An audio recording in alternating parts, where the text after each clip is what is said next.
Hello friends, welcome to my channel Vandana blogs. और कैसे हैं आप सब। आशा करती हूँ आप सब अच्छे होंगे, अपने घरों में स्वस्थ होंगे और अच्छे से रह रहे होंगे। हम सब भी यहाँ पर ठीक हैं। और आज का ब्लॉग मैं दिन से शुरू कर रही हूँ। लंच मैंने बना लिया था और अतुल ने और अनवय ने भी खा लिया था, और बस यहाँ पर मैं भी अपना लंच कर लेती हूँ। और आज लंच में मैंने बनाया था चना दाल की लौकी, राइस, रायता और चपाती, और थोड़ा सा सलाद और अचार भी ले लिया था। तो बस यहाँ मैं अपना फटाफट से लंच कर लेती हूँ। और लंच करने के बाद मैं आ गई थी अपनी किचन में, क्योंकि किचन मैंने ऐसे ही छोड़ दिया था। तो किचन भी मैं अच्छे से क्लीन कर लेती हूँ। मुझे लंच करते करते टीवी देखना बहुत ज़्यादा पसंद है। तो जब भी मैं अकेले लंच करती हूँ मैं तो टीवी में कुछ ना कुछ लगा ही लेती हूँ। तो बस यहाँ किचन भी क्लीन हो गई है। उसके बाद आज मैंने मशीन लगाई थी, तो मैं मशीन भी मेरी हो गई, तो मैं उसमें से कपड़े निकाल कर फटाफट से कपड़े सुखा लेती हूँ। आज मैं कपड़े नीचे बालकनी में ही सुखाऊंगी, क्योंकि ऑलरेडी बहुत देर हो गई है और धूप बहुत ज़्यादा तेज़ है। तो भी ऊपर नहीं जाके मैं नीचे बालकनी में ही कपड़े सुखा लूँगी। एक्चुअली मेरी बालकनी में बिल्कुल भी धूप नहीं आती है, तो इसीलिए मैं कपड़े ऊपर सुखाती हूँ। लेकिन अभी तो गर्मी का मौसम है तो ठीक है, कपड़े भी सूख ही जाते हैं। सुबह डालो तो शाम तक कपड़े सूख ही जाते हैं अच्छे से। तो बस यहाँ मैं फटाफट से अपने कपड़े सुखा लेती हूँ। और जब तक ये ब्लॉग जाएगा तब तक होली आ गई होगी। तो आप सभी को एडवांस में happy Holi to all of you. ये होली आप सबके लिए मंगलमय हो, बस यही मैं कामना करती हूँ। और यहाँ मैंने सारे कपड़े सुखा लिए हैं और फिर मैं आज बनाऊंगी मटरी। तो चलिए चलते हैं फिर से किचन में मटरी बनाने के लिए। तो आज मैं बनाने जा रही हूँ यहाँ पर मटरी। आज मैं आपको 4 तरीके से मटरी बनाना, एक ही आटे से 4 तरीके की मटरी बनाना बताऊंगी, क्योंकि होली आ रही है और प्लस घर में कोई स्नैक्स भी नहीं है खाने के लिए। तो आज मैं बना रही हूँ यहाँ पर मटरी। उसके लिए मैंने ले लिया है 1 कप भर के मैदा। मैं मैदा और आटा दोनों मिलाकर मटरी बना रही हूँ। आप चाहें अंदर जा गया, आप चाहें तो अकेले मैदा की भी बना सकते हैं। अकेला मैदा थोड़ा खाने में मुझे अच्छा नहीं लगता, कि मैदा हेल्थ के लिए अच्छा नहीं है, इसीलिए तो मैंने यहाँ पर ये वाला 1 कप मैदा और समान मात्रा में ही इसका आटा ले लिया, जिससे हम रोटी बनाते हैं गेहूं का आटा, वो आटा और मैदा दोनों की ले ली है। उसके बाद मैं इसमें डालूंगी थोड़ी सी सूजी। सूजी से क्या होता है, क्रिस्पीनेस आती है। तो मैं इसमें डाल दूंगी, I hope you will see, मुझे लगता है आपको शायद दिख रहा हो यहाँ से। मैं यहाँ पर डाल दूंगी 1/4 कप सूजी और इन तीनों को अच्छे से मिला लेंगे। उसके बाद मैं इसमें डालूंगी मसाले। मसालों में मैं डालूंगी नमक,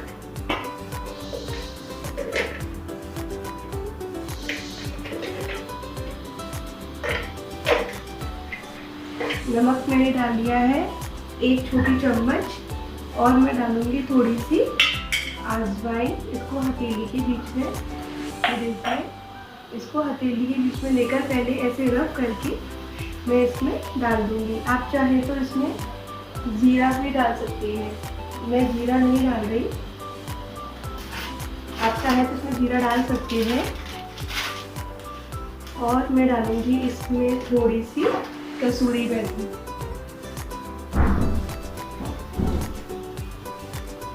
उसको भी मैंने हथेली के बीच में रख के रब कर लिया है। आप चाहे तो इसमें काली मिर्च का पाउडर भी डाल सकते हैं, थोड़ी सी ही कलौंजी से भी टेस्ट बहुत अच्छा आता है।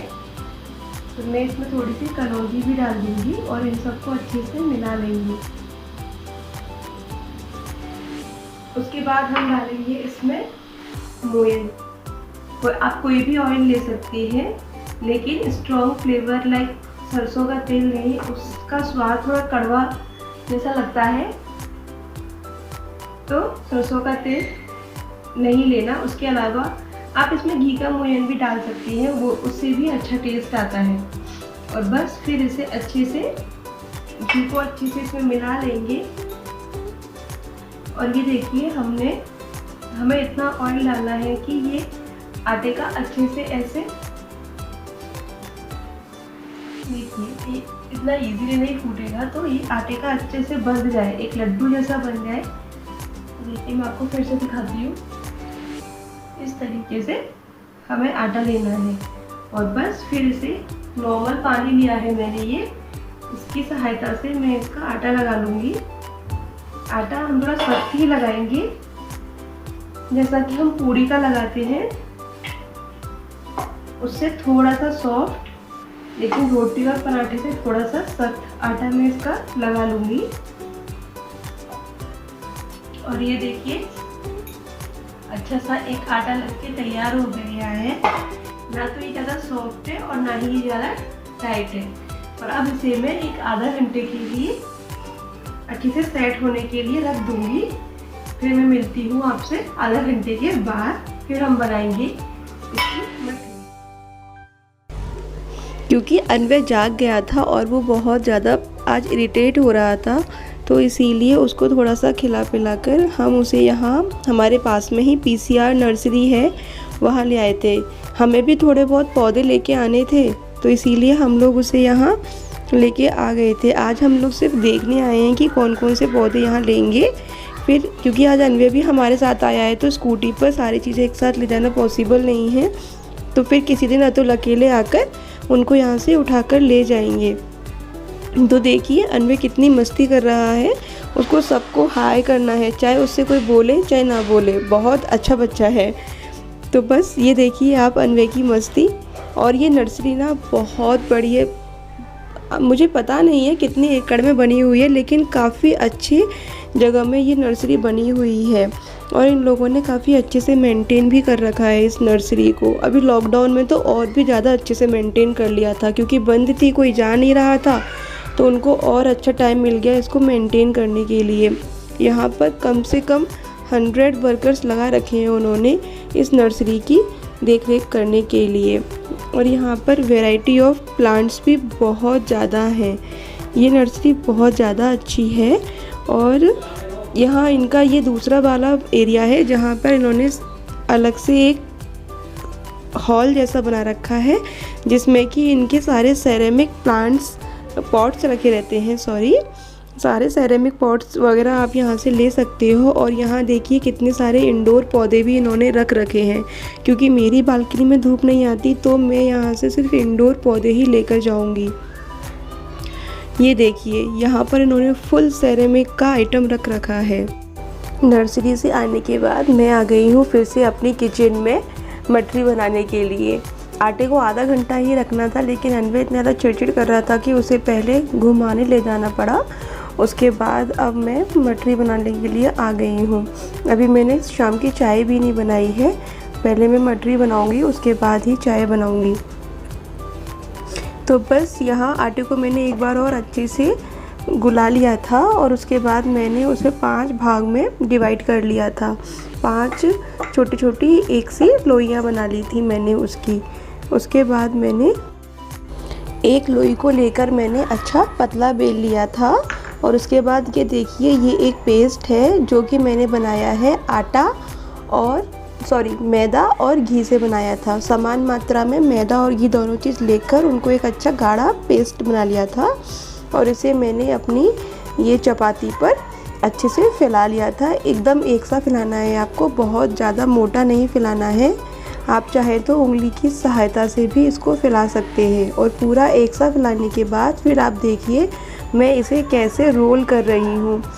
इसे बीच बीच में उंगलियों से दबा दबा के रोल करना है, जिससे कि एयर इसके अंदर ना जाने पाए।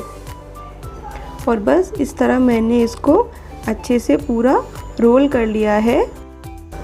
रोल करने के बाद एक बार फिर से इसे हल्के हाथों से धीरे धीरे प्रेस करते हुए एक बेलन के शेप का बना लेंगे। और फिर मैंने एक चाकू लिया और उससे छोटे छोटे बॉल्स बना लिए हैं। इनके बॉल्स आप अपने मठरी की जैसा साइज़ चाहते हैं उस हिसाब से आप बॉल्स बना सकते हैं। मैंने एक छोटा नींबू का साइज़ का बॉल बना लिया था और फिर मैं इसे बेल लूँगी एकदम पतला। मैं इसे इतना पतला बेलूँगी कि जब मैं इसे अपनी हथेली पे रखूँगी तो मेरी उंगलियाँ भी उसमें से हल्की हल्की दिखने लगेंगी। तो बस इसे बेलने के बाद एक बार फिर से मैंने जो पेस्ट बनाया था वो मैंने इस पर उंगली या चम्मच किसी की भी सहायता से आप लगा सकते हैं। और देखिए पहले मैंने उसे गोल शेप में उस पर रोल लगाने के बाद एक फ़ोल्ड किया और उस फोल्ड पर भी मैंने एक बार फिर से वो पेस्ट लगाया और फिर मैंने उसे इस तरीके का शेप दे दिया। और इस शेप को देने के बाद मैं इसे कांटे की सहायता से इसमें होल कर दूंगी, जिससे कि जब हम इसे फ्राई करेंगे तो ये फूले ना। और बस इसी तरह मैंने अपनी ये वाली शेप की सारी मठरियाँ तैयार कर ली थी। ये वाली मठरियाँ हमारे यहाँ शादियों में बनती हैं और ये बहुत अच्छी लगती हैं, एकदम करारी बनती हैं ये वाली मठरियाँ। तो बस इसी तरह मैंने सारी मठरियाँ अपनी इस वाली शेप की बनाकर तैयार कर ली हैं। और इधर मेरा ऑयल भी गर्म हो गया था। ऑयल को मैं मीडियम फ्लेम पर ही रखूँगी जब हम इन मठरियों को इसमें डालेंगे तब। एक बार जब सारी मठरियाँ डल जाएंगी तो फिर मैं गैस को लो से मीडियम के बीच में कर दूंगी और फिर सारी मठरियों को मैं फ्राई होने के लिए इसमें डाल दूंगी। इधर ये मठरियाँ फ्राई हो रही हैं जब तक मैं अपना दूसरा शेप का मठरी का तैयारी कर लेती हूँ। तो उसके लिए भी मैंने पहले एक बॉल लिया और उसको एकदम पतला एकदम ही पतला उसको गोल शेप का बेल लिया है। और जब ये गोल शेप का पूरा बिल जाएगा उसके बाद मैंने इस पर लगा लिया था वो पेस्ट जो मैंने बनाया था मैदा और घी का। मैदा और घी का पेस्ट लगाने से क्या होता है कि इसमें एक अच्छी लेयरिंग हो जाती है। जब हम इसे दोबारा से बेलन शेप का आकार देने के बाद लोई बना के जब हम इसे दोबारा से बेलते हैं तो इसमें एक अच्छा लेयर बन जाता है, जिससे कि हमारी मठरी और भी क्रिस्पी और करारी लगती है। तो देखिए मैंने अपनी पहली वाली लोई पर अच्छे से पूरा बैटर फैला लिया है और इसे मैं रख दूंगी साइड में।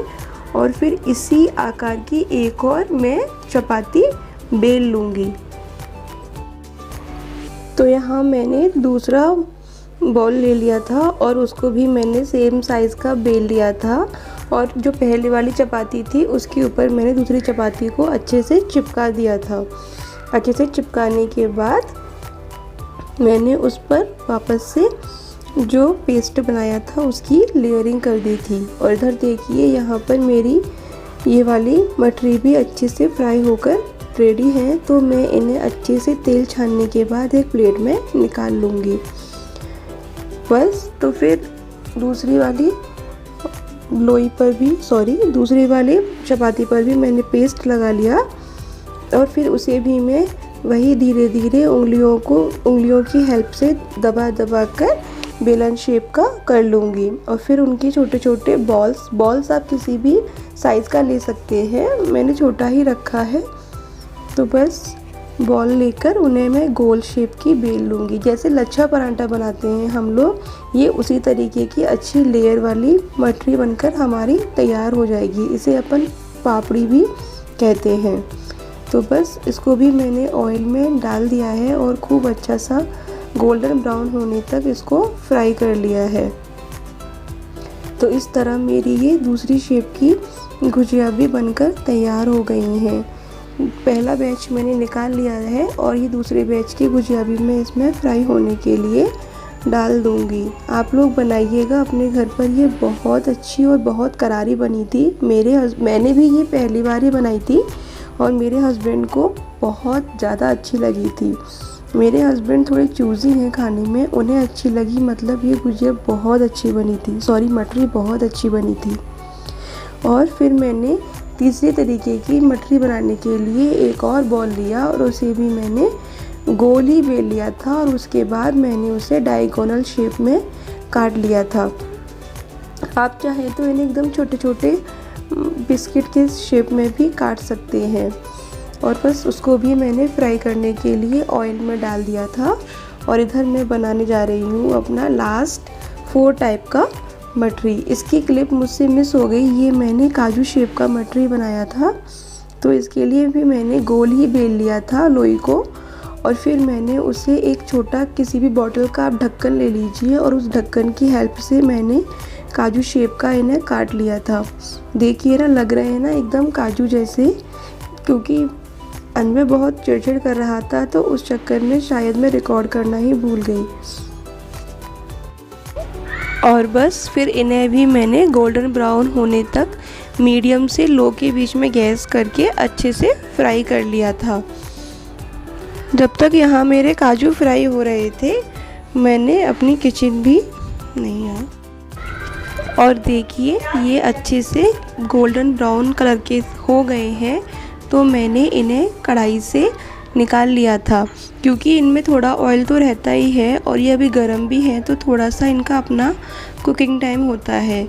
तो इन्हें गैस से निकालने के बाद भी ये अब उसमें धीरे धीरे पकते रहते हैं। और बस इस तरह मेरी सारी मटरियाँ बनकर तैयार हो गई हैं और इन्हें मैंने एक बॉक्स में रख लिया था। और उसके बाद मैं यहाँ पर अपनी किचन भी क्लीन कर लेती हूँ, क्योंकि आज मैं बहुत थक गई थी। तो आज की शाम की चाय अतुल ने बनाई थी, आज मैंने भी थोड़ी सी चाय पी ली थी। चलिए फ्रेंड्स, आज का ब्लॉग मैं यहीं एंड करती हूँ, फिर मिलती हूँ आपसे एक नए ब्लॉग के साथ। तब तक के लिए bye bye, thank you, love you all, and please like share and subscribe my channel. और अपना ख्याल रखिए, अपने परिवार वालों का ख्याल रखिए। ठीक है, फिर मिलते हैं नए ब्लॉग में जल्दी ही।